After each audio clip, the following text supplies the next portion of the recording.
প্রচণ্ড শীতের এই বিকেলবেলায় হঠাৎ এভাবে বৃষ্টি শুরু হবে ভাবেনি শুভ্র। অফিসে যাওয়ার তারার মুখে আধ ঘন্টা যাবৎ জ্যামে আটকে আছে সে। ব্যাপারটা যথেষ্ট বিরক্তিকর, আর তাতে শুভ্রও যথেষ্ট বিরক্ত। স্টিয়ারিংয়ে হাত রেখে চোখ মুখ কুঁচকে একরাশ বিরক্ত নিয়ে বসে আছে। হঠাৎই কোথা থেকে একটা মেয়ে এসে ঢেলে ঢুলে গাড়িতে ওঠে তার পাশের সিটে বসে পড়ল। ঘটনার আকস্মিকতায় শুদ্ধ স্তব্ধ। এই মুহূর্তে তার রিয়াকশন কেমন হওয়া উচিত সে নিজেও বুঝতে পারছে না। মেয়েটির মধ্যে জড়তার ছিটেফোঁটাও নেই, যা শুভ্রকে অবাকের চরম সীমায় যেতে বাধ্য করল। অপরিচিত একটা মানুষের গাড়িতে উঠেও কোনো মেয়ে যে এভাবে ভাবলেহীনভাবে চুল ঝাড়তে পারে শুভ্রর জানা ছিল না। মেয়েটা তার চুলের পানি ঝাড়ছে, যার পানি এসে পড়ছে শুভ্রর মুখে। শুভ্র এবার প্রচণ্ড রাগ লাগছে। একে তো বিনা অনুমতিতে গাড়িতে উঠে বসেছে, তার ওপর পানির ছিটাছিটি করছে অসভ্য মেয়ে। শুভ্র সিদ্ধান্ত নিয়েছে এই মেয়েটাকে সে এবার ইচ্ছে মতো বকে দেবে, কিন্তু সে কিছু বলে ওঠার আগে মেয়েটি বলতে শুরু করলো, পাগল হয়ে গেছো তুমি? একটাবার আমার কথা মনে হলো না? ঢ্যাং ঢ্যাং করে চলে এলে। দেখছো বৃষ্টিতে ভিজে কি অবস্থা হয়েছে আমার। Excuse me. What excuse me? আজ আমি মামুনিকে গিয়ে সব বলবো। তুমি যে আমার একটুও ভালোবাসো না বেশ বুঝতে পারছি। বিয়ের আগে কত কেয়ার, আর এখন কেয়ারের কিটা পর্যন্ত তোমার মধ্যে নেই।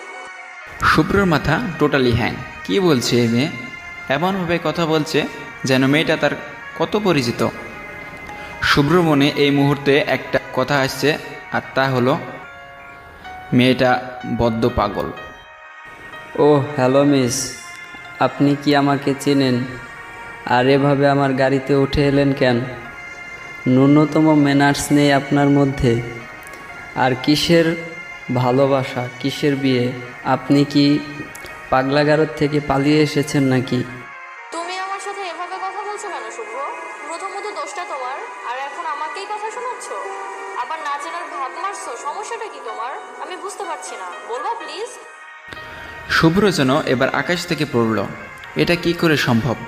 শুভ্রর যতটুকু মনে আছে সে মোটেও মেয়েটাকে তার নাম বলেনি। তাহলে মেয়েটা তার নাম জানলো কি করে? কি হচ্ছে এসব? আপনি নামবেন প্লিজ, প্লিজ নামুন আমার গাড়ি থেকে। যত সব আজেরা ঝামেলা। তোমার কাছে আমি এখন ঝামেলা হয়ে গেলাম? টানা 3 বছর আমার পিছে যখন ঘুরছো তখন মনে ছিল না আমি আজেরা ঝামেলা? তখন তো মধু লাগতো। মধু খাওয়া শেষ তো আমি এখন তিতা করলাম, তাই তো? শুভ্রর এবার ধৈর্যের বাঁধ ভেঙে যাওয়ার উপক্রম। কোথাকার কোন মেয়ে এসে তাকে যাতা বলছে, আর সে বসে বসে শুনছে। বাহ, অসাধারণ! কিন্তু এখন আর বসে থাকা যায় না। এই মেয়ের বকবক শুনে মাথা নষ্ট করার মতো সময় শুভ্রর নেই। তাই গাড়ি থেকে বেরিয়ে মেয়েটাকে টেনে বের করে রাস্তায় দাঁড় করিয়ে দিল। মেয়েটি অবাক চোখে তাকিয়ে আছে, যেন সে এতটুকু আশা করেনি। না করলে নাই, তাতে শুভ্রর কি? ও কি কারো আশা পূরণের ঠিকাদারি রেখেছে নাকি? অবশ্যই না। তাহলে এই মেয়ের জন্য সমবেদনা দেখানোর প্রশ্নই ওঠে না। এসব ভাবতে ভাবতেই শুভ্র গাড়ি চালাতে মন দিল। সারাটা সন্ধ্যা অসম্ভব ব্যস্ততায় কেটেছে শুভ্রর। এত ব্যস্ততার মাঝেও মনের ক্যানভাসে অপরিচিতা মেয়েটির মুখটি ভেসে উঠেছে বারবার।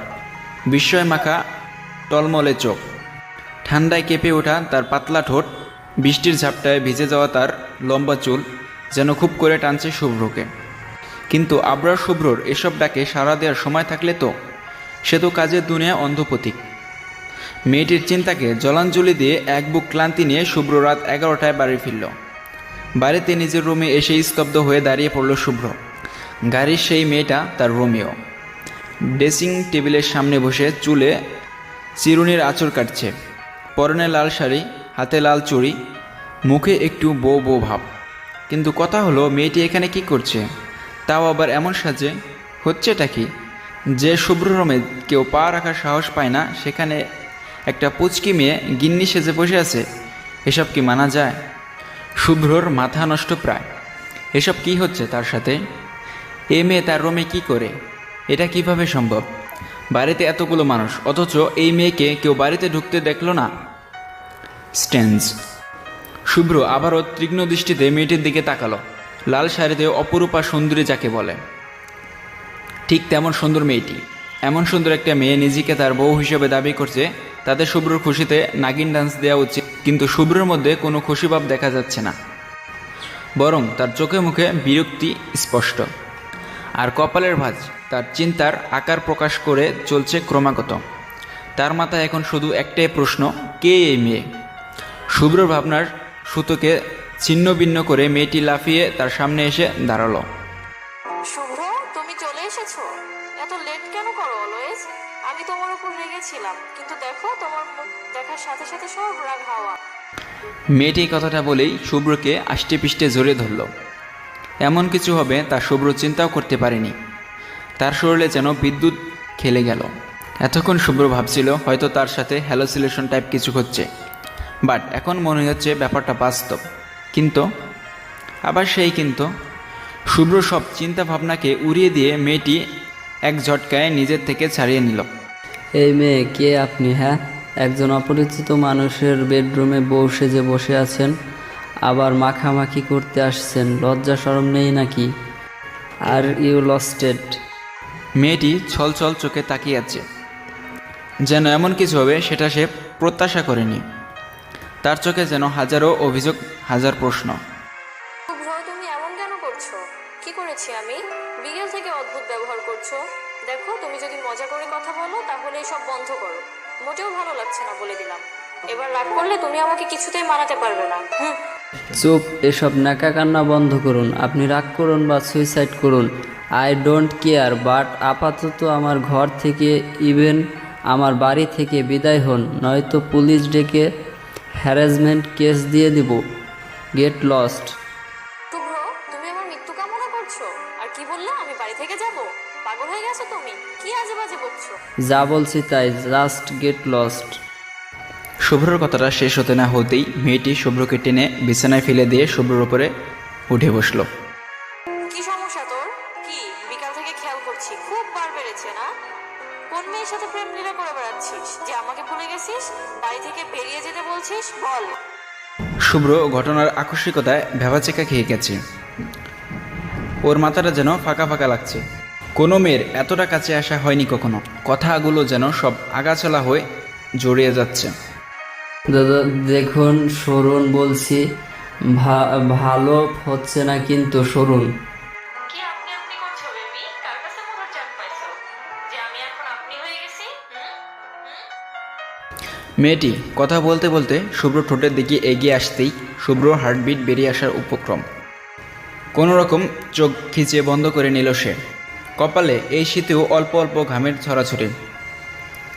হঠাৎই শুভ্র তার মুখে হালকা বাতাস অনুভব করে চোখ মেলে তাকালো। শুভ্র তাকাতেই খিলখিল করে হেসে ওঠে, মুখ ভেঙে রুম থেকে বেরিয়ে গেল। সব কিছু যেন মাথার ওপর দিয়ে গেল তার। তাড়াতাড়ি উঠে বসে কয়েক দফা শ্বাস টেনে নিল। উফ, আর একটু হলেই হয়তো শ্বাস আটকে যেত। এসব কিছু রিয়েলিটি হতে পারে না, নিশ্চয়ই এসব শুভ্রর হ্যালুসিনেশন। কাল সকালে শুভ্র সাইকিয়াট্রিস্ট এর কাছে যাবে। এভাবে কাল্পনিক বইয়ের প্যারা নিয়ে বেঁচে থাকা তার পক্ষে সম্ভব নয়। ভাবতে ভাবতে ডান পাশের দেওয়ালটাতে তাকিয়ে আবারও একচোট অবাক হতে হলো তাকে। এ কি, এ তো শুভ্রর বিয়ের ছবি। আর তার পাশে বসে যে দাঁড়িয়ে থাকা মেয়েটাও তার পরিচিত। এই সে মেয়ে যার সাথে কিছুক্ষণ আগে সে ঝগড়া করলো। কিন্তু এটা কি করে সম্ভব? হাউ হাউ তার ভাবনার মাঝপথেই কান ভেসে এলো তুমুল হাসির শব্দ। সবাই মিলে এমন পাগলের মতো হাসছ কেন? শুভ্র বুঝতে পারছে না। এই মাঝরাতে কম্পিটিশন শুরু হলো নাকি? শুভ্র রুম থেকে বেরিয়ে সোজা নিচে নেমে গেল। ডাইনিংয়ে বসে আছে, সবার সাথে আছে সাহেল আর তার একদিনের বউ। সাহেলের কথার প্রতি উত্তরে যে সবাই এভাবে হেসে উঠছে তা বুঝতে আর বাকি রইল না শুভ্রর। কিন্তু এই আহাম্মকটা এত রাতে তাদের বাসায় কি করছে? তারপর সাহেল বলল, কিরে শুভ্র, ভাবের হাতে খাবারের টানে আমি 3 ঘন্টার জ্যাম ঠেলে ঠুলে মাঝরাতে এসে হাজির, আর তুই এভাবে ভেটকি মাছের মতো ভেটকে আছিস কেন? ভাবির শব্দটা শুনে বুঝতে পারলো সাহেলও এই মেয়েটাকে তার বউ বলে সম্বোধন করছে। কি আশ্চর্যের বিষয়, যার বউ তারই মনে নাই আর বাকি সবার আনন্দের সীমা নাই। কি ঝামেলা। তারপর শুভ্রর আম্মু বলল, শুভ্র দাঁড়িয়ে আছিস কেন বাবা? শরীর খারাপ? এখনো তো ফ্রেশই হসনি, জলদি গিয়ে কাপড় ছেড়ে ফ্রেশ হয়ে আয়, খেতে হবে তো নাকি? না মামনি, ছেড়ে দাও, আজও ক্ষুধা নেই। আজকাল বাইরের মধ্যে বেশি মিষ্টি লাগছে কিনা ঘরের ভাত গলা দিয়ে নামবে না। শুভ্রর আম্মু বলল, কি বলছো এসব বৌমা? ভাবি, তোমার কথায় কিন্তু রহস্যের গন্ধ পাচ্ছি। কাহিনী কি বলো তো? কিছু না, ওনার পেট ভরা তাই বললাম, ব্যাস এইটুকুই। শুভ্র আর কথা বাড়ালো না, চুপচাপ রুমে ফিরে এলো। টেনশনে ক্ষুধা তৃষ্ণা সব মরে গেছে বলে মনে হচ্ছে। ওদের কথাগুলো খুব স্বাভাবিক ছিল। ওদের কথায় এটাই স্পষ্ট যে মেয়েটা শুভ্রর বউ, কিন্তু তার কিছু মনে পড়ছে না কেন? লাইফের বাকি সব ঠিকঠাক, শুধুমাত্র এই বউ বিষয়টি চেঞ্জ হয়ে গেল কিভাবে? এটা কিভাবে হতে পারে? শুভ্রর এখন কি করা উচিত? মেয়েটিকে মেনে নিয়ে সবার সাথে তাল মেলাবে, নাকি বলে দিবে যে তার কিছুই মনে নেই? মেয়েটির নামটা পর্যন্ত জানে না শুভ্র, কিভাবে মানিয়ে নিয়ে সে? তখনই দরজা খোলার শব্দে ফিরে তাকালো শুভ্র। হ্যাঁ, মেয়েটা এসেছে, যে নাকি তার বউ। শুভ্র বিছানায় আতশোয়া অবস্থায় বসেছিল। মেয়েটিকে দেখে কিছুটা নড়ে চড়ে বসে উঠল সে। শুনুন। কি সমস্যা? আবার আপনি আপনি শুরু করছো? না মানে শুনো। জি বলো। তো তোমার নাম কি? কি ব্যাপার, কি খুঁজছো? ঝাড়ু। কেন? বিয়ের 1 বছর পর তুমি আমার নাম ভুলে গেছো? অসাধারণ না ব্যাপারটা? তাই ভাবছি ঝাড়ুর বাড়ি দিয়ে অভিবাদন জানাবো। কথায় আছে না, মারের ওপর ওষুধ নেই। এই না না, লাগবে না, আমি ঘুমোচ্ছি। ঘুমাবে ভালো কথা, বিছানায় কেন? তো কই ঘুমাবো? জাহান্নামের চৌরাস্তায়, বাট খাটে না। সারাদিন আমার সাথে ভাওতাবাজি করে এখন আসছে খাটে ঘুমোতে। নামও বলছি, এক্ষুনি নামবা। আরে আমি ঘুমাবোটা কোথায়? সোফায় ঘুমাও, বেলকনিতে ঘুমাও, চাইলে ওয়াশরুমেও ঘুমাও। আই ডোন্ট কেয়ার, বাট বিছানায় নয়। এই ঠান্ডায়? জি হ্যাঁ, এই ঠান্ডায়। ওহো, 1 সেকেন্ড। একটা কাজ করো, তোমার ওই প্রেমিকার কাছে চলে যাও, তাহলেই তো হয়। মামলার ঢিসমিস। সি সি, কি বলছে এসব? তুমি থাকতে অন্য মেয়ের কাছে কেন যাব? এসব ভাবাও পাপ। তেল মারা বন্ধ করে গেট লস্ট। ওকে ওকে, যাচ্ছি, কুল। শুভ্র সোফায় চুপচাপ বসে আছে আর মহারানী আরামে ঘুমাচ্ছে। একদিনে শুভ্র লাইফটা যে এমন আগাছুলা হয়ে যাবে কে জানতো। নিজের রুমেই নিজেকে রোহিঙ্গা রোহিঙ্গা লাগছে শুভ্র। আচ্ছা, এটা কি স্বপ্ন? ঘুমিয়ে পড়লেই শেষ হয়ে যাবে নাকি? শুভ্র এবার ঘুমানোর চেষ্টায় মেতে উঠল, যেন ঘুম থেকে উঠলেই সব ঠিক হয়ে যায়। কিন্তু এত সহজে নিস্তার মিললে তো? হতচ্ছাড়া ঘুম চোখে ধরাই দিচ্ছে না, আর এদিকে শীতে কুকুরে যাচ্ছে শরীর। শুভ্র ডিসিশন নিয়ে নিয়েছে, এটা যদি স্বপ্ন হয়ে থাকে তো সে আর কোনোদিন বিয়েই করবে না। বউরা কি মারাত্মক হয়? বাপরে, শুভ্রর মতো বাঘকে মিনি বিড়াল বানিয়ে ছেড়ে দিয়েছে। হালকা রোদের ঝিলিকে ঘুম ভাঙল শুভ্র। নিজের দিকে তাকিয়েই অবাক হলো সে। ওর গায়ে কম্বল জড়ানো, কাল রাতে এই কম্বল তার ভাগ্যে জুটেনি। নিশ্চয়ই এটা তার হঠাৎ উদয় হওয়া বউয়ের কাজ। ভাবতে মনটা খুশি খুশি হয়ে গেল শুভ্র। যাক বাবা, মায়াদয় আছে তাহলে। ঘড়ির দিকে তাকিয়ে অবাক হলো শুভ্র। এ কি 12টা বাজে, আর তাকে কেউ ডাকেনি? তাড়াতাড়ি ফ্রেশ হয়ে না খেয়েই অফিসে রওনা দিল। সাথে নিয়ে গেল হাজারো টেনশন। শুভ্র কি পাগল হয়ে গেছে, নাকি ওর মেমোরি লস হয়ে গেছে? কিন্তু মেমোরি লস হলে তো সবাইকে ভুলে যাওয়া উচিত, বা নির্দিষ্ট একটা টাইমিং। বাট বাকি সব তো ঠিকই আছে, শুধু একটা মানুষকে ঘিরে সব ভুলে গেছে সে। কিভাবে সম্ভব এটা? এটা কি নতুন কোনো রোগ? স্যার, আসবো? হ্যাঁ হ্যাঁ, আসুন ম্যানেজার সাহেব। কোনো কাজ ছিল? জি, এখানে একটা সই লাগবে। আর স্যার, আজ 5টায় একটা মিটিং আছে, আরেকটা মিটিং রাত 9টায়। সিক্রেট মিটিং, সামনের ডিলটার জন্য। ও হ্যাঁ, মাথা থেকে বেরিয়ে গিয়েছিল। মনে করে দেওয়ার জন্য থ্যাঙ্কস। প্রেজেন্টেশন এখনও রেডি করা হয়নি। It is my pleasure sir. আসছি। ম্যানেজার সাহেব, জি স্যার। আমি কি ম্যারিড? ম্যানেজারের চোখে বিস্ময়কর ছাপ। এমন একটা প্রশ্ন তার দিকে চোরা হবে হয়তো সে কল্পনাও করেনি। Sorry sir. নাথিং নাথিং, আপনি আসুন। ম্যানেজার চলে যাওয়াতে শুভ্র যেন হাঁপ ছেড়ে বাঁচল। কে জানে আরেকটু হলে ম্যানেজার তাকে পাগল ভেবে বসত কিনা। আচ্ছা, ফেসবুকে তার অ্যাবাউটটা চেক করলেই তো উত্তর পাওয়া যায়। শুভ্র তাড়াতাড়ি ফেসবুকে লগ ইন করলো। অ্যাবাউট চেক করার আগেই শুরু হলো মেসেজের তুমুল বর্ষণ। মনে হচ্ছে সবাই যেন তার জন্যই অপেক্ষা করছিল। মেসেজ চেক করে শুভ্র অবাক, আরে এরা তো সব তার ভার্সিটি ফ্রেন্ড। মুহূর্তে মনটা ভালো হয়ে গেল শুভ্র। কিন্তু কথায় আছে না, ভালো সময় বেশিক্ষণ থাকে না। শুভ্রর ক্ষেত্রে তাই ঘটল। বন্ধুর করা ছোট্ট এক প্রশ্নে তার মনটা আবারও খারাপ হয়ে গেল। দোস্ত, ভাবি কেমন আছে? তোদের বিয়ের পর আর দেখা হয়নি। শুভ্র কোনো উত্তর না দিয়ে এফবি থেকে বেরিয়ে এলো। তার ফ্রেন্ড সার্কেলের সবাই জানে সে ম্যারিড, বাট নিজেই জানে না। ব্যাপারটা নির্দ্বিধায় হাস্যকর। হঠাৎই ফোন বেজে উঠল। স্ক্রিনে রোহনের নাম ভাসতেই তুলে নিল ফটাফট, রহস্যের সমাধান পাবার আশায়। হ্যালো দোস্ত, I am so disappointed year. Me two, but তুই ডিসঅ্যাপয়েন্ট কেন? ভাবি কনসিভ করছে আর তুই আমাকে জানালি না। কি? শুভ্র মাথায় যেন এবার আকাশ ভেঙে পড়ল। তার জানা মতে সে এখনো পিওর ভার্জিন, আর এখন শুনছে সে নাকি বাবা হতে যাচ্ছে। আরে বেটা, সে তো নিজেই জানে না তোকে কি বলবে, কেমনে কি। উফ, আর কি বাকি আছে শোনার। রাত 12টা বাজে। শুভ্র বাড়ির দরজায় দাঁড়িয়ে আছে। ভিতরে ঢুকতে ইচ্ছে করছে না। এই সব অগত্যা ঝামেলাও তা আর ভালো লাগছে না। তবু সে দরজা টপকালো। এ কি, পুরো বাড়ি এমন অন্ধকার হয়ে আছে কেন?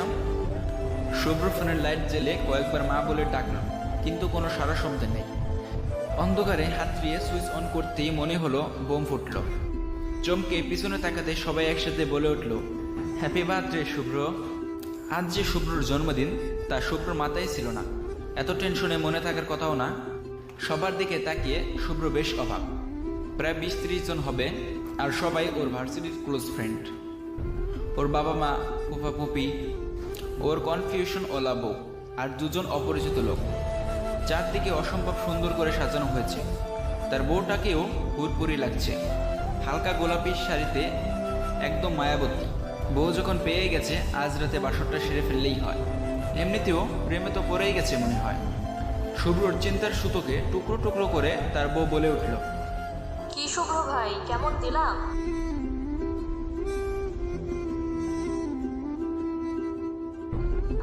মানে? দেখছো মামনি, শুভ্র ভাই এখনো আমায় চিনতে পারেনি। আমি কিন্তু তাকে প্রথম দেখায় চিনে ফেলেছি। এসবের মানে কি? কি বলছো এসব?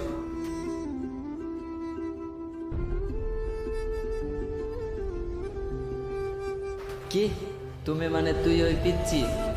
এখন আর পিচ্ছি নাই, এখন আর ক্লাস 5-এ পড়ি না, গ্রাজুয়েশন করছি, এবার সেকেন্ড ইয়ারে। তার মানে এসব প্রি প্ল্যান্ড ছিল? পুরোটাই। তবে দোষটা তোমার ছিল। আমি তোমাদের বাড়ি আসছিলাম, রাস্তায় হঠাৎ এভাবে বৃষ্টি শুরু হবে বুঝতে পারিনি। তখনই কাকতালীয়ভাবে তোমাকে দেখতে পাই। প্রথমে না চিনলেও পরে ঠিকই চিনে যায়। তাই তাড়াহুড়া করে তোমার গাড়িতে গিয়ে বসি। এই ঠান্ডায় বৃষ্টিতে ভেজার ইচ্ছা আমার একদমই ছিল না। ভেবেছিলাম তোমার বলবো কমে ওভাবে গাড়ি থেকে নামিয়ে দিবে, তাও ভাবিও নি। তাও এই বৃষ্টির মধ্যে কি নির্দয় তুমি। এবার বাকিটুকু আমি বলি। রোদ বাসায় এসে কাকিমণিকে সব বলছিল। ভাগ্যক্রমে আমিও তখন এখানে। ব্যাপারটা ইন্টারেস্টিং লাগছিল বেশ। ভার্সিটিতে যে ছেলে সবার সাথে প্ল্যান করতো, তার সাথে প্ল্যান করার এমন সুবর্ণ সুযোগ হাতছাড়া করা যায় না। পরদিনই তো পাম্পটি ছিল, তাই ভাবলাম এটা তোর জন্য বিগ সারপ্রাইজ হবে। তাই ভার্সিটির সব ফ্রেন্ডদের খুঁজে বের করে কন্ট্রাক্ট করে শুরু হলো প্ল্যানিং। তাদের সাথে ছোটোখাটো রিউনিয়ন হয়ে গেল। হা হা হা, তবে অল ক্রেডিট গোজ টু রোদ। দারুণ অ্যাক্টিং করেছো, মানতেই হবে। আর বেডরুমের ওই ছবি? ওটা রোহানের কাজ, গ্রাফিক এডিটিং হেনতেন করে ওটা বানিয়েছে। দোস্ত, তোর ট্যালেন্ট আছে। থ্যাঙ্কস দোস্ত, অনেক দিন পর মনে হচ্ছে আবার ভার্সিটি লাইফে ফিরে এসেছি, সেই আগের দুষ্টমি। হারামের বাচ্চারা, তগর তো আমি দেখে নিব, আর মা বাবা তোমরাও।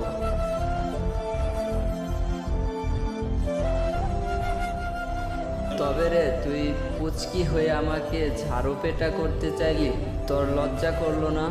অসভ্য মায়া, ছাড়াই দেবো একটা।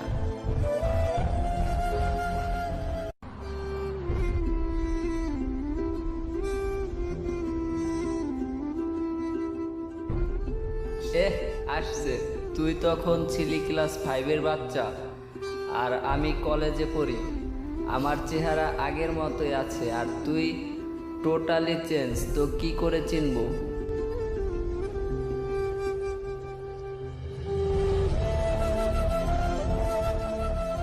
শয়তান বাচ্চা মেয়ে, হট কি বুঝিস?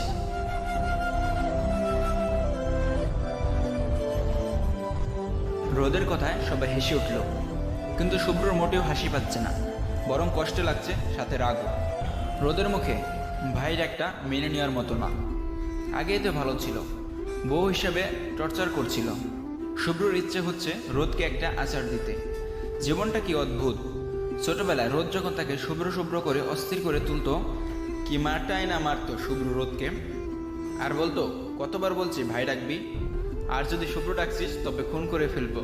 আর আজ যখন ভাই ডাকছে তখন শুভ্র রাগ লাগছে। সময় আসলে অনেক কিছু পাল্টে দেয় মানুষের মনকেও।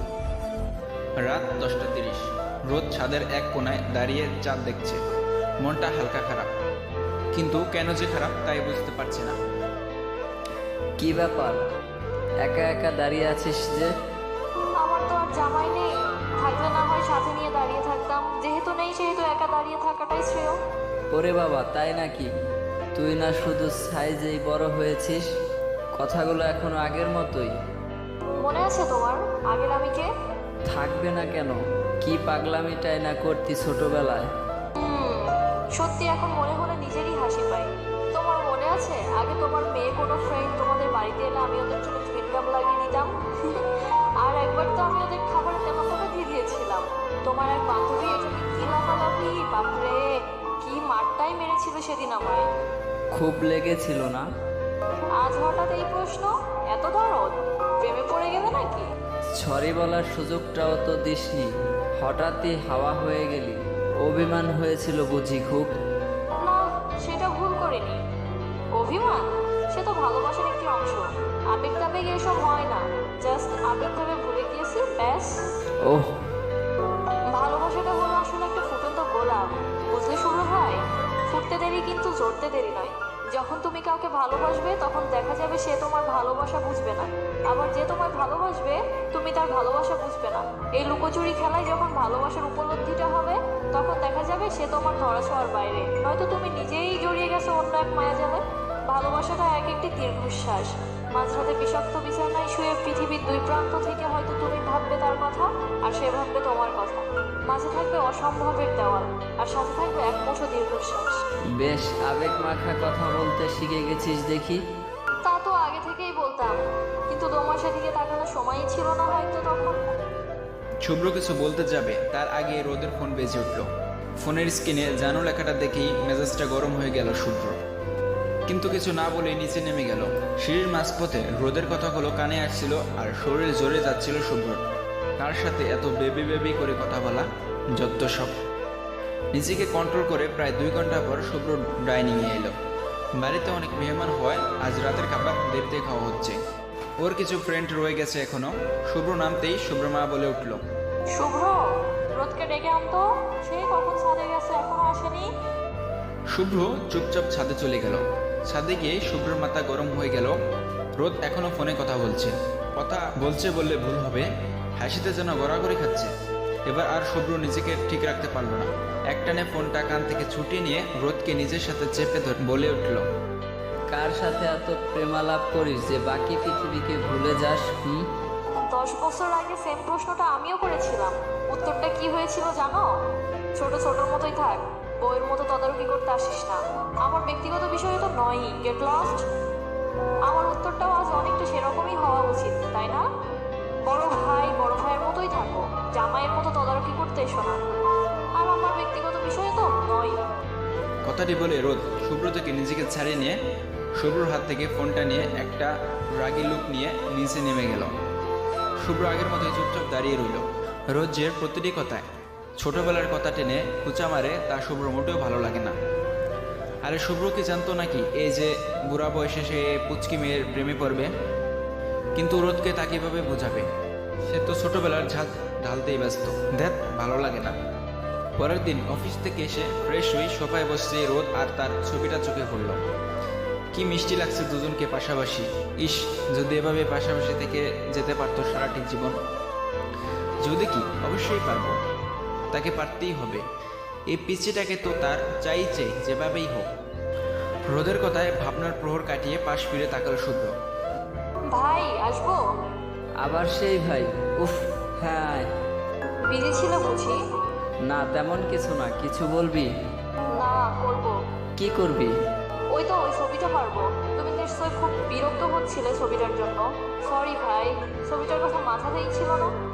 কথাটা বলতে বলতেই রোদ দেওয়াল থেকে ছবিটা খুলে দিয়ে বিছানায় বসে পড়ল। খুললি কেন? থাকলে কি সমস্যা হতো শুনি? কি যে বলো না, তোমার মনে আছে আগে আমার সাথে রিলেটেড কিছু তোমার রুমে থাকলে কি তোলকালাম বাঁধিয়ে দিতে? আর এইটা তো স্বয়ং আমার ছবি। না বাবা, রিস্ক নেওয়ার কোনো দরকার নেই। এই ফ্রেমটা খুলছিস কেন? ছবিটা বের করে ছিঁড়ে ফেলবো তাই। কেন ছিঁড়তে হবে কেন? থাকতে দে না এমনি। একদম না। কাল পরশু যখন তোমার বউ আসবে আর স্টোর রুমের কোণে এটা পড়ে থাকতে দেখবে, কি পরিমাণ সন্দেহ করবে তোমায় ভাবতে পারছো? ও হয়তো ভাববে তুমি চুপি চুপি আরেকটা বিয়ে করেছিলে। ব্যাপারটা কিন্তু আমার ক্ষেত্রেও তাই। আমার বর যদি এমন পিক দেখে বেচারা কষ্ট পাবে। তো কি দরকার সংসারে আগুন জ্বালি? বউ তো তুইই হবি, আর তোর বড় আমি। না যাই হোক, ছিড়বি না একদম। অবশ্যই ছিড়বো। এভাবে শুরু হয়ে গেল তাদের টানা হিসরা। একবার এদিকে তো একবার ওদিকে, কে জিতে কে হারে অবস্থা। কিন্তু এ কি, যাহ বাবা, ছবিটা ছিঁড়ে দুই টুকরো হয়ে দুজনের হাতেই থেকে গেল। হলো তো শান্তি। এবার নাও তোমার ছবি। এ কি বৃষ্টি হচ্ছে? শীতে এমন বৃষ্টি? আমাকে বাংলায় স্বাগত জানাতেই হয়তো এই বৃষ্টির আবির্ভাব। কথাটা বলেই দৌড়ে রুম থেকে বেরিয়ে গেল রোদ। শুভ্র সেখানেই শটান দাঁড়িয়ে রইল। কিছুক্ষণ চুপচাপ ছেঁড়া ছবিটার দিকে তাকিয়ে থেকে ছবিটা পরম যত্নে ডয়ারে রেখে দিল। রোদের কথা মতো আজ শুভ্রর বুকে রয়ে গেছে শুধু এক মুঠো দীর্ঘশ্বাস। একটা দীর্ঘশ্বাস ফেলে ব্যালকনিতে গিয়ে দাঁড়ালো শুভ্র। সেখানে দাঁড়িয়ে সামনের দিকে তাকাতেই স্তব্ধ হয়ে গেল শুভ্রর চোখ। গার্ডেনে বৃষ্টিতে ভেসছে রোদ। কালো পাড়ের খয়েরি শাড়িটা লেপটে আছে শরীরে। কোমরের নিচ পর্যন্ত নেমে যাওয়া চুলগুলো পিঠ ঢেকে আছে অগোছালোভাবে। বকুল ফুলের হেলে পড়া একটা ডাল ধরার অদম্য প্রয়াসে লাফালাফি করছে সে ক্রমাগত। শুভ্রর চোখ যেন স্থির হয়ে আছে রোদের ঠোঁট জোড়াতে। ঠান্ডায় কেঁপে কেঁপে উঠছে ওর পাতলা ঠোঁট জোড়া। মেয়েরা যে এতটা সুন্দর হতে পারে জানা ছিল না শুভ্রর। শুভ্রর কাছে মনে হচ্ছে এই বৃষ্টিতে ভেজার মতো আনন্দকর বস্তু হয়তো পৃথিবীতে আর দ্বিতীয়টি নেই। নিজের চারপাশে রোদ নামক একটা মায়াজাল এঁটে সে পা বাড়ল গার্ডেনের দিকে। এদিকে রোদের চারপাশে কোনো খেয়াল নেই, সে তো বকুল ফুল ঝরাতেই ব্যস্ত। চারদিকে রহস্যময় পরিবেশে তার অগোছালো শাড়ির ভাঁজের এক ফাঁক দিয়ে বেরিয়ে পড়া পেটের সেই কালো তিলটা যে কেউ মুগ্ধ চোখে দেখছে তাতে তার বিন্দুমতো মাথা ব্যথা নেই। হঠাৎ পেটে কারো স্পর্শে কেঁপে উঠল সে। চমকে উঠে পিছনে তাকাতেই দেখতে পেল শুভ্রর মায়াবী মুখ। চোখ জোড়া রোদের মায়ায় আবদ্ধ। নিজেকে ছাড়ানোর অদম্য প্রচেষ্টা করেও যখন ব্যর্থ হতে হলো, তখন তার পাতলা কাপা কাপা ঠোঁট নেড়ে বলে উঠল, শুভ্র ভাই, সারো, কি করছো? দূরে ঠেলে দিচ্ছিস কেন? আগে তো কখনো এভাবে সরিয়ে দিতি না। আগে কখনো কাছে আসুনি তো, তাই দূরে ছেড়ে দেওয়ার প্রয়োজন পড়ে। কিন্তু আজ পড়ছে তাই বলছি। সারো। আজ তো এসেছি। আজ আর আমি চাইছি না, সরো। ওহো, কিরে রোমাঞ্চ চলছে? সাহেলের কথাটা শুনেই দুজন বিদ্যুৎ বেগে দুদিকে ছিটকে গেল। রোদ তো লজ্জায় লাল হয়ে দৌড়ে পালালো। শুভ্র মাথা চুলকাতে লাগলো। কি দোস্ত, রোদকে দেখি তোর মধ্যে যে লুচ্চামা শুরু হয়ে যায় দেখছি। কাহিনী কি বস? শালা, তুই এখানে কি করিস? প্রেম করা দেখি গো, প্রেম করা দেখি। তবে দোস্ত, তোর জন্য 320 ভোল্টের ঝটকা ওয়েট করছে। তুই গিয়ে ঘুমা যা। পরের এক সপ্তাহ ঘুমাতে পারবে বলে তো মনে হচ্ছে না। মামা মানে কিসের ঝটকা? সারপ্রাইজ বন্ধু, সারপ্রাইজ। ওয়েট কর আর মজা নে। হা হা হা। আরে শোন তো, বলে যাবি তো? শুভ্র আহাম্মকের মতো দাঁড়িয়ে রইল। আবার কিসের সারপ্রাইজ? এদের সারপ্রাইজ যে কি ভয়ঙ্কর তা শুভ্র বোঝা হয়ে গেছে। আল্লাহ জানে এবার কি হবে তার সাথে। জীবন থাকবে না যাবে। ঘুম ভাঙতেই কেমন একটা অস্বাভাবিকতা টের পাচ্ছে শুভ্র। তাদের শান্ত বাড়িটা যে সকাল সকাল কোলাহলে ভর্তি হয়ে গেছে তা বেশ বুঝতে পারছে সে। কিন্তু কারণটা কি? কোনো অকেশন তো নয় আজ। তবে কোনোরকম আড়মোড়া ভেঙে রুমের বাইরে এসে চক্ষু চরক গাছ। সারা বাড়ি এভাবে সাজিয়ে সং বানিয়েছে কেন? ঘুম ভাঙতেই কেমন একটা অস্বাভাবিকতা টের পাচ্ছে শুভ্র। তাদের শান্ত বাড়িটা যে সকাল সকাল কোলাহলে ভর্তি হয়ে গেছে তা বেশ বুঝতে পারছে সে। কিন্তু কারণটা কি? কোনো অকেশন তো নয় আজ। তবে কোনোরকম আড়মোড়া ভেঙে রুমের বাইরে এসে চক্ষু চরক গাছ। এ কি? সারা বাড়ি এভাবে সাজিয়ে সং বানিয়েছি কেন? মা, মা, কি চেঁচাস কেন? এসব কি? এত মানুষ আর এত সাজ কেন? আজ তো রোদের এঙ্গেজমেন্ট, সাজানো তো কি কি বলছো এসব? রোদের এঙ্গেজমেন্ট মানে কি? রোদ তো কিছু বললো না, আর হুট করে এভাবে কি? হুট করে কই, বিয়ের জন্যই তো রোদ দেশে ফিরেছে, নয়তো 10 বছর পর দেশে কেন ফিরবে হঠাৎ করে? শর্ত এখন আমার অনেক কাজ পড়ে আছে, আর তুইও যা, তৈরি হয়ে নে ফটাফট। কিন্তু রোদ রাজি তো, মানে অন্য কাউকে ভালোবাসে না তো? কি বলছিস এসব? ছেলেদের রোদকে অনেক ভালোবাসে এমন ছেলে এখন লাখে একটা, রাজি না হওয়ার প্রশ্নই ওঠে না। তুই এসব না ভেবে গিয়ে রেডি হতো। শুভ্রর মাথায় যেন আকাশ ভেঙে পড়ল। কি হচ্ছে এসব? তবে কি সাহিল এই সারপ্রাইজের কথা বলছিল? রোদ আমাকে তো একবারও বলল না। এটা হতেই পারে না। রোদের বিয়ে আর অন্য কারোর সাথে ইম্পসিবল। হঠাৎই রোদকে গুনগুনিয়ে আসতে দেখে মেজাজ গরম হয়ে গেল শুভ্রর। কাছাকাছি আসতেই হাত টেনে ছাদে নিয়ে গেল, দেওয়ালের সাথে চেপে ধরল। কি হচ্ছে এসব? ছাড়ো, যখন তখন এসব কি? লাগছে তো, ছাড়ো বলছি। তোর বিয়ে ঠিক হয়েছে অথচ আমায় বলিসনি কেন? তোমাকে বলাটা যে খুব জরুরি তা জানা ছিল না, তাই প্রয়োজনও বোধ করিনি। এবার ছাড়ো। ঠাড়াই দিব একটা। খুব বউ হওয়ার শখ জাগছে তাই না? না জাগারও তো কোনো কারণ দেখছি না শুভ্র ভাই, ছাড়ো আমায়। কিসের ভাই? আগে তো জোর করেও ভাই ডাকাতে পারতাম না, আর আজ ভাই হয়ে গেলাম। হ্যাঁ, হয়ে গেলে। আগে যার জন্য জোর করতে তা পেয়ে গিয়ে তো তোমার খুশি হওয়া উচিত। তবু এত সমস্যা হচ্ছে কেন? বুঝিস না তুই? এতটাও অবুঝ না তুই যে বুঝতে পারিস না যে আমার কি সমস্যা। আমি বুঝতে চাইও না, তুমি প্লিজ সরো আমার উপর থেকে। এখন আমার বিয়ে ঠিক হয়ে গেছে, আর এটা একটা বিয়ে বাড়ি। আশেপাশে অনেক মানুষ আছে, কেউ দেখলে কেলেঙ্কারি হয়ে যাবে। পরের বাড়ি থেকেও মানুষ আসছে, আমি চাই না ওদের সামনে আমার ইমেজ নষ্ট হোক। So leave me. তাই বিয়ে নিয়ে এত টেনশন? হওয়াটাই স্বাভাবিক। আর কিছু বলার সুযোগ হয়ে উঠল না রোদের। তার আগেই কারো ঠোঁটের স্পর্শে স্তব্ধ হয়ে গেল সে। প্রথমে বুঝতে না পারলেও কিছুক্ষণ পরেই শুরু হয়ে গেল রোদের ছোটাছুটি। কিন্তু শুভ্রর সাথে পেরে উঠলে তো। এক পর্যায়ে বাধ্য হয়েই জোরে ধাক্কা দিয়ে বসল রোদ। শুভ্র একটু সরে দাঁড়াতেই বসিয়ে দিল একটা থাপ্পড়। কি সমস্যা তোমার? আমি তোমার বউ নই, কথাটা কি ভুলে যাও তুমি? একটা মেয়ের সাথে এমন বাজে বিহেভ করতে রুচিতে বাঁধে না তোমার? বউ নস, বউ হতে কতক্ষণ? ছাড়ো আমায়। ঠিক বলেছো, বউ হতেও বেশিক্ষণ দেরি নয়, মাত্র 3 দিন, তারপরেই বউ হয়ে অন্যের ঘরে থাকবো। So mind it. বউ যদি হতেই হয় তো আমার বউই হবি তুই। ছোটবেলায় তো খুব বলতি, শুভ্র আমি তোমার বউ হব, বউ হব। তো আজ কিসের এত তেজ তোর? সেটা ছোটবেলার আমি আর এখনের আমিতে অনেক পার্থক্য শুভ্র ভাই। ছোটদের মতো পুতুল খেলার বয়স এখন আমার আর নেই। পুতুল খেলার মতো ওসব ফালতু চিন্তা ভাবনাও ফেলে আসছি সেই ছোটবেলায়। সো প্লিজ এসব মনে করে ঢং করা বন্ধ করো। আর তাছাড়া ছোটবেলায় তো তুমিও বলতে তোর মতো মেয়েকে আমি কখনো বিয়ে করবো না, দরকার পড়লে বিয়েই করবো না।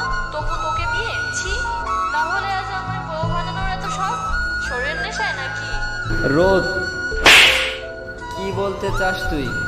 শোনে রাখ, নেশা হোক বা ভালোবাসা, যা ইচ্ছে তাই হোক না কেন, বউ তুই আমারই হবি। তোকে আমার চাই চাই, সেটা যেভাবেই হোক। অন্য কারো বউ হওয়ার চিন্তা করলে তাকে এবং তোকে দুজনকেই মেরে পুঁতে ফেলবো। তুমি ভালো সাইকিয়াট্রিস্ট দেখাও শুভ্র ভাই, তুমি পাগল হয়ে গেছো, জাস্ট পাগল হয়ে গেছো। কথাটা বলে রোদ দৌড়ে নিচে নেমে গেল। আর শুভ্র, সে তো দেওয়ালে আঘাত করে চলছে ক্রমাগত। হ্যাঁ, পাগল হয়ে গেছে সে, টোটালি পাগল হয়ে গেছে। রোদের জন্য পাগল হয়ে গেছে। জীবনে কখনো প্রেমে পড়েনি শুভ্র, উল্টো তার প্রেমে পড়েছে কত মেয়ে।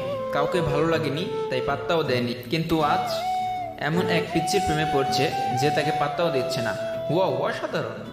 ক্যাম্পাস কাঁপানো ছেলে আজ একটা পিচ্চি মেয়ের প্রেমে উপকার। Same on you Shubhro, same on you. Shubhro রোমের মধ্যে পায়চারি করছে, আর সাহেল বেডে বসে আপেল খাচ্ছে। ওই শালা, আমি এদিকে টেনশনে বাঁচি না, আর তুই বসে বসে আপেল খাচ্ছিস। তো কি করতে বলিস তুই? তোর টেনশন লাগছে, তুই টেনশন কর। আমি কি বিয়ে বাড়িতে টেনশন করতে আসছি নাকি? খাইতে আসছি, সো খাবো, এটাই স্বাভাবিক। শালা হারামি, বন্ধু তোর অথই জলে হাবুডুবু খাচ্ছে আর তুই নিশ্চিন্তে বিয়ে এনজয় করছিস। এতটা সেলফিশ তুই?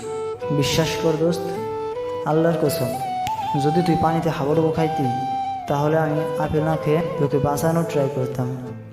বাট তুই তো প্রেমে হাবুডুবু খাচ্ছিস। এখানে বাঁচাতে গেলে আমি হাবুডুবু খাইতে শুরু করব। এমনিতেই এত কম্পিটিশন চলছে, সো আমি এর মধ্যে নাই। সাহেল, অলওয়েজ মজা ভালো লাগে না। আমার বউয়ের বিয়ে হয়ে যাচ্ছে আর তুই মজা করে যাচ্ছিস। টু মাস ইয়ার। হে সাড়ে সর্বনাশ, তুই বিয়ে করলি কবে, বউ পাইলি কবে?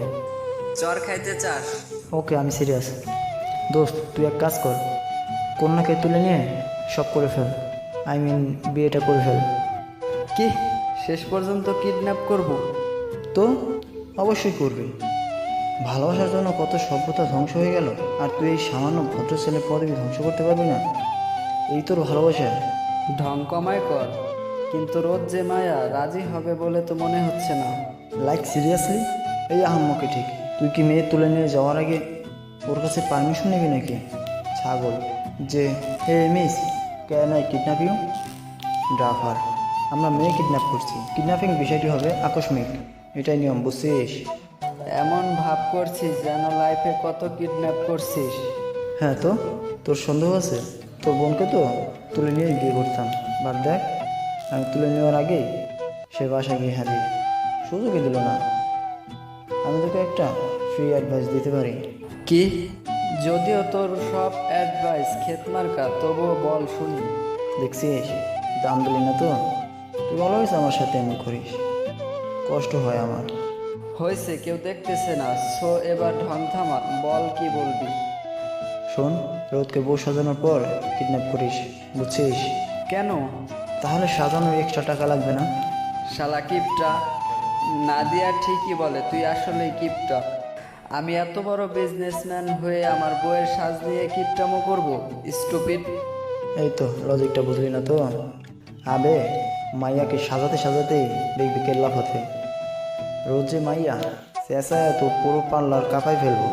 তারপর মেয়েদের সাজাতে যে টাইম লাগে, এতক্ষণে তোর ফুফামশাই, আই মিন তোর ওয়ার্ড বি শ্বশুরমশাই পুলিশ নিয়ে হাজির হয়ে যাবে। সিরিয়াসলি? অবভিয়াসলি সিরিয়াসলি, আমি ফাউল কিছু বলি নাকি? অ্যাকচুয়ালি তুই যা বলিস সব ফাউলই বলিস, তাই বিশ্বাস করতে কষ্ট হয়। তুই আবার অপমান করছিস আমায়? থাক তুই, আমি তার চেয়ে সুন্দরী মায়া দেখে আসি, তাও লাভ আছে। চুপচাপ বস, নয়তো নাদিয়াকে এখনই ফোন করে বলবো তুই এখানে কি করছিস। আরে দোষ, তুই তো আমার কলিজা। দেখ আমি এখানে বসে আছি, বোম মারলেও সরতাম না, একদম পাক্কা। রোদের গায়ে হলুদ আজ, আর কালকেই বিয়ে। সবার আনন্দের সীমা নেই, শুধু শুভ্র ছাড়া।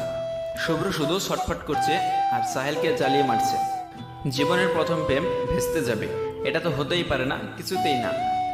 সাহেল আবারও তার ফ্রেন্ডদের ইনফর্ম করেছে, আর সবাই এসে হাজির। সবাই নাকি দারুণ এক্সাইটেড। বিয়ের আসর থেকে বউকে কিডন্যাপ করবে, এর চেয়ে অ্যাডভেঞ্চার আর কিছু হয় নাকি?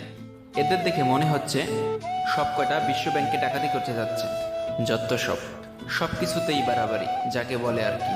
আর সাহেল যেখানে আছে সেখানে বাড়াবাড়ি জিনিসটাও বাড়াবাড়ি ভাবে থাকে অলওয়েজ, এটাই নিয়ম। এদের মধ্যে আসিফের কথাটা শুভ্রর বেশ মনে ধরেছে। হ্যাঁ, তার উচিত রোদকে আবার বুঝিয়ে বলা। কারো জন্য ডেসপারেট হওয়াটা যদি ভালোবাসা হয়, তাহলে শুভ্র রোদকে প্রচুর ভালোবাসে, এটাই রোদকে বুঝতে হবে, তাহলেই ঝামেলা খতম। কিন্তু রোদকে ছাদ পর্যন্ত আনবে কিভাবে? ওর আশেপাশে যাও তো এখন দুষ্কর। এটা নিয়েও ওর ফ্রেন্ডদের প্ল্যানিংয়ের সীমা নেই। অবশেষে প্ল্যান তৈরি হয়েও গেল। রোদ তার ফ্রেন্ড আর আপুদের সাথে আড্ডা দেওয়ার জন্য নিয়ে যাওয়া হলো। শুভ্র সহ ওর ফ্রেন্ডরাও আছে সেখানে। আড্ডা এখন চরমে পৌঁছে গেছে।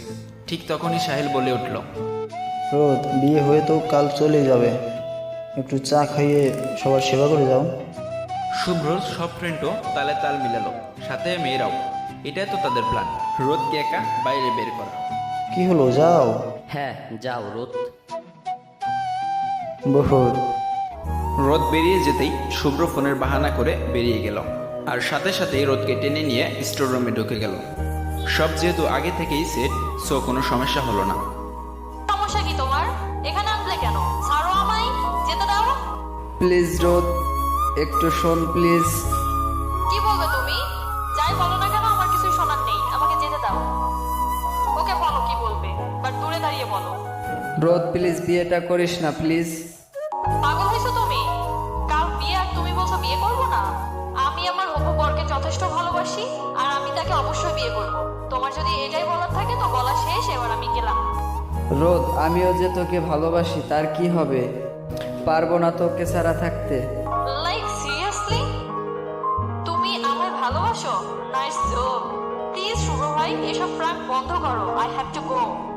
এটা প্র্যাঙ্ক নয় রোদ, I madly love with you.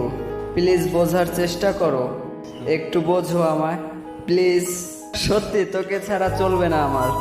যে ছেলে আমায় দু চোখে দেখতে পারতো না, কথায় কথায় গায়ে হাত তুলতো, সে আমার ভালোবাসে? অসাধারণ। বাট এখন কিছু করার নেই। তাছাড়া এই 10 বছর যখন চলেছে এখনো চলবে। যেতে দাও আমায়। ওটা 10 বছর আগের কথা, ওসব ভুলে যা প্লিজ। 10 বছর আগের কথা টেনে এনে আমায় এখন শাস্তি দিস না প্লিজ। তোমাকে শাস্তি দেওয়ার মুডও এখন আমার নেই শুভ ভাই। প্লিজ এসব ন্যাকামো বন্ধ করো আর আমায় যেতে দাও। তোর কাছে এসব ন্যাকামো লাগছে? তা নয় তো কি, আমার আর ভালো লাগছে না। সরো তো। কথাটা বলে রোদ বেরিয়ে গেল। শুভ্র আর আটকায়নি, কি বলবে তাই বুঝতে পারছিল না। সব যেন গুলিয়ে যাচ্ছিল শুভ্র। ভালোবাসার কথা বলাটা হাজারটা প্রেজেন্টেশন দেওয়ার চেয়েও যে 1000 গুণ কঠিন তা আজ বুঝে গেছে শুভ্র। শুভ্র রুম থেকে বের হতে দেখলো সব কটা দরজার সামনে দাঁড়িয়ে আছে আর শুভ্রর দিকে হা করে তাকিয়ে আছে, যেন সে আস্ত একটা এলিয়েন। কি সমস্যা, এভাবে তাকিয়ে আছিস কেন? কি হলো দোস্ত, কি কি করলি? হানিমুন করলাম, আই প্র্যাকটিক্যালি দেখাই কি কি করছি ডাফার। আরে চেতস কেন শালা, রোদ কি বললো তাই বল। ঠাস করে মুখের ওপর দরজাটা লাগিয়ে দিয়ে চলে গেল। তার নাকি এসব ন্যাকামতে টাইম নেই। দোস্ত, মোস্ট পপুলার বিজনেসম্যান একটা মেয়ের কাছে কুপঘাত, ভাবা যায় এটা? চুপ কর তো তোরা। ধ্যাত, সারা জীবন চিরকুমার থাকতে হবে মনে হচ্ছে। প্রেমে পড়ার জন্য আর মেয়ে পাইলাম না, শেষমেশ এই পিচ্ছি। আল্লাহ, তোরাও কোন পাহাড় উদ্ধার করতে পারছিস? 10 জন মিলে একটা মেয়েকে ম্যানেজ করতে পারিস না? আরে দোস্ত, আমরা একটা শুভকে কি সামলাতে পেরেছিলাম এতদিনে? আর তার উপর যে ঝাল ঢালে, সেই মেয়েকে ম্যানেজ করতে কাঠখড় তো পোড়াতেই হবে। বাট আমরা পড়বো, পুরো বাংলাদেশে কাঠখড় পুড়িয়ে ছাই করে ফেলবো। No tension. মায়ের না খাবার চাইলে চোখের সামনে থেকে বিদায় হসালা। শুভ্র, এই শুভ্র, তুই এখনো কুল কেমনে? প্রিপারেশন নে, কেমনে কিডন্যাপ করবি? হয়ে গেছে, কি হয়ে গেছে? কিডন্যাপ হয়ে গেছে। কেমনে কি? তুই তো এখানে, তো কিডন্যাপ কীভাবে হলো? কিডন্যাপার হায়ার করেছিলাম, তারাই করেছে। আমি নিজে কিডন্যাপ করব এটা তুই ভাবলি কিভাবে ডফার? কই আছে ও এখন? যেখানে থাকার কথা ছিল সেখানেই আছে। তাহলে চল, জলদি চল, নয়তো আবার গন্ডগোল হয়ে যাবে সব। চল। জাফর, খোল বলছি আমায়। খুলে দিয়ে দেখ, এক একটা কিমা বানিয়ে ছেড়ে দিব। হ্যাঁ, ম্যাম আপনি শান্ত হন, স্যার আসলেই খুলে দেব। তোর স্যারের 14 পুরুষ উদ্ধার হোক। অসভ্য লোক, কোথায় তোদের স্যার? ডাক তাকে। আমি এসে গেছি বেবি। শুভ ভাই, তুমি? জি আমি। তোকে তো বলছিলাম বিয়ে আমি তোকেই করব, তুই রাজি হলি না। কি আর করার, আই ওয়াজ হেল্পলেস। তুমি এতটা নিচে নামবে ভাবিনি। এবার কি তুমি জোর করে বিয়ে করবা? দরকার হলে তাই। কখনো না, তোমাকে আমি কিছুতেই বিয়ে করব না। না না না। আগে তো এই আমার জন্যই পাগল ছিলি, এখন কি সমস্যা? ওই যে আগে মাথার স্ক্রু ঢিলা ছিল, এখন ঠিক হয়ে গেছে তাই। এখন আর তোমার বিয়ে করার মতো বোকামো করতে চাই না। ছাড়ো আমায়। প্লিজ রোদ, শোনা, বোঝার চেষ্টা কর প্লিজ। এমন জেদ করিস না, তোকে ছাড়া আমি থাকতে পারবো না। ভালোবাসি রে খুব। 2 দিনে এত ভালোবাসা আসে কোথা থেকে?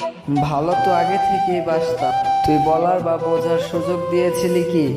আগেই তো হারিয়ে গেলি ধরার ছোঁয়ার বাইরে। তখন আমার সাথে দীর্ঘশ্বাস ছাড়া কিছুই ছিল না। মিথ্যে অজুহাত দিবে না। ছাড়ো আমায়। শুধু ভালোবাসা কেন, ভালোবাসার পাহাড় এনে দিলেও আমি তোমায় বিয়ে করছি না। ছাড়ো তো। আমার বর নিশ্চয়ই এসে গেছে। ঠাড়াই দিব একটা। আমি এখানে তোর হাতে পায়ে ধরছি আর তুই তোর বর নিয়ে চিন্তায় মরছিস। এত ভালোবাসা, মেরে পুঁতে ফেলবো তোর বরকে। মুসলিম, এ মুসলিম, হ্যাঁ দোস্ত বল। কাজী কই? নিয়ে আয় তাড়াতাড়ি, বিয়েটা এখনই হবে। দোস্ত কাজী রাস্তায় জ্যামে পড়ছে, এসে পড়বে কিছুক্ষণের মধ্যে। ওকে। দেখো, ভালো হচ্ছে না বলে দিলাম। বললাম তো করবো না বিয়ে, জোর করছো কেন? ভালোবাসি তাই। ভালোবাসো? মনে আছে বলেছিলাম ভালোবাসার রং গাঢ় লাল। হয়তো আস্থা আমার কাছে, কাল হবে তোমার কাছে। শুধু সময়টা ভিন্ন আর কিছুই না। সেদিন হেসে উড়িয়ে দিয়েছিল, তো আজ কি হলো? তোর কথাটা তো সেদিনই বুঝেছিলাম, যখন আমায় ছেড়ে দূরে চলে গিয়েছিলি। প্রতিটি মুহূর্তে তোকে মিস করেই বুঝেছি ভালোবাসাটা আসলে কি। দূরে থাকাটা কত কষ্টের, শূন্যতাটা কত ভয়াবহ। চুপ! দেখো শুভ্র ভাই, তখন আমি ভালোবাসতাম, তুমি বাসতে না, আর এখন তুমি বাসো, আমি বাসি না। Equal equal. এবার আমায় যেতে দাও প্লিজ। প্লিজ, আমি আমার হবু বরকে ভালোবাসি, তোমাকে নয়, প্লিজ। চুপ, একদম চুপ। বিয়ে তো তোকেই করতে হবে, এখন এবং এই মুহূর্তে। সাহেল, কাজী এখনো এলো না কেন? এই তো চলে এসেছে বাবা, নো চাপ। কথাটা শুনেই পিছনে তাকিয়ে শুভ্র চোখ বেরিয়ে আসার উপক্রম। একই ফুপা, শুধু ফুপা না, শুভ্রর বাবা মা সহ আত্মীয় স্বজন সব। কেমনে কি? ওরা কিভাবে জানলো শুভ্রর লোকেশন? এবার কি হবে? বাবা, তো তোমরা তো ছেলের বিয়ে তো আমরা আসবো না?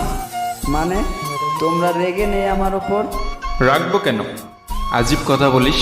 আরে ওকে বেঁধে রাখছো কেন? খুলো। আর কাজী সাহেব আসেন আসেন। এবারও যেন সব মাথার উপর দিয়ে যাচ্ছে তার। হচ্ছেটা কি? বন্ধুদের দিকে তাকিয়ে দেখলো তাদের মুখও হাসি হাসি। আরে এখানে হাসির কিছু হয়েছে নাকি? রোদও মহা খুশি। মা, তোমরা একটু রেগে নেই। আমি যে রোদকে কিডন্যাপ করলাম, বরযাত্রীরা তোমাদের অপমান করেনি? নিজেদের নিজেরা কিভাবে অপমান করব? আমরাই তো বরযাত্রী। মানে? মানেটা খুব সহজ সরল আর সাবলীল। আজ রোদের বিয়েটা তোর সাথেই ছিল। হোয়াট? জি হ্যাঁ, আন্টি তোর ঘর পরিষ্কার করতে গিয়ে তোর ডায়েরিটা উদ্ধার করে, যেখানে রোদকে নিয়ে তোর প্রেম বাক্যের সরাসরি। হঠাৎ হারিয়ে যাওয়া রোদকে পাওয়ার আশায় যে একের পর এক মেয়েকে রিজেক্ট করছিস, তা বেশ বুঝতে পারে আমাদের ইন্টেলিজেন্ট আন্টি। তারপরই বিয়ে ঠিক করা হয় রোদের সাথে, কিন্তু রোদ বিয়ে করতে নারাজ। সে কিছুতেই তোকে বিয়ে করবে না। ওকে হাজার বুঝিয়েছি, যখন লাভ হলো না, তখন শেষ চেষ্টা হিসেবে তোর ডায়েরিটা পাঠানো হলো ওর কাছে। আর মাইয়া দেখে ইমোশনে ভেসে গিয়া রাজিও হয়ে গেল। তবে ওর একটা শর্ত ছিল। এ রোহান, তুই থাম, এখন আমি বলি। এবার শর্তটা ছিল তোকে যেন বিয়ের কথাটা না বলা হয়। সে তোকে শাস্তি দিতে চায়, তাই সবাই চুপ। তার মানে তোরা সব জানতি, তাহলে এসব কেন? দোস্ত, এসব আমাদের করা। তুই বন্ধু হিসেবে হেল্প চাইলে না করে পারি, তাই তুমুল আগ্রহে হেল্প করলাম। তোর বউকেই তোকে দিয়ে কিডন্যাপ করে এনে দিলাম। দারুণ করেছি না? এইকেই বলে কর্তব্যবোধ। সাহেলের কথা সবাই হেসে উঠল। শুভ্রর তো নিজের বোকা মধ্যে নিজের গালেই চর মারতে ইচ্ছে করছে। তার আগে ফাজিল ফ্রেন্ডগুলোকে আসাদ দিতে ইচ্ছে করছে। প্রেস্টিজের 13টা বাজিয়ে ছেড়ে দিয়েছে ইয়া। শুভ্রর পেঁচা মুখ আর রোদের হাসি মুখ অবশ্যই ক্যামেরা বন্দী হলো। আর ওরাও বন্দী হলো নতুন একটা বন্ধনে, ভালোবাসার পবিত্র বন্ধন।